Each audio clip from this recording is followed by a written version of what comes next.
আসসালামু আলাইকুম গাইস, দেখুন আমাদের সুমাইয়া লেখাপড়া করতেছে। সুমাইয়া, কি লেখাপড়া করতেছো শোনা? বিজ্ঞান। আচ্ছা, কি প্রশ্ন দিছে বিজ্ঞানে? 10টা প্রশ্ন বানাইতে। কি কি প্রশ্ন দেখি?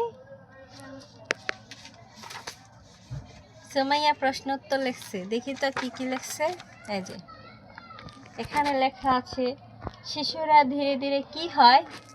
শিশুরা তো ধীরে ধীরে বড় হয় না?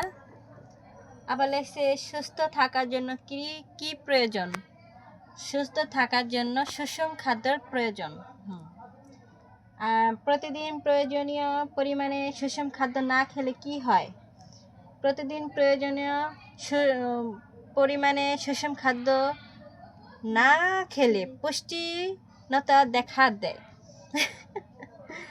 ছোটকালে আমরা এগুলো কত লেখা লেখছি, আর এখন তো পরিবারের টানে, সংসারের চাপে এখন শুধু খালি পোলাপানরে রেডি করে দাও স্কুলে যাবে, স্বামীরে বাউ করে দাও সে কাজে যাবে, নিজের একটু সময় লাগে, কত কিছু করতে হয় না?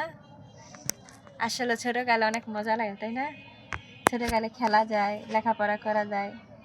বড় ইয়া সংসারের টান হাতে উঠলে পরে আর কিছু ভালো লাগে না, সংসার ছাড়া না? যেমন আমার ভালো লাগে না লেখাপড়া করতে এসব সময়। লেখাপড়া ভালো আছে, লেখাপড়া করে যে গাড়ি ঘোড়া চড়ে সে, বুঝছো? তুমি তো জানো না, আমার লেখাপড়া অনেক শখ আছিল।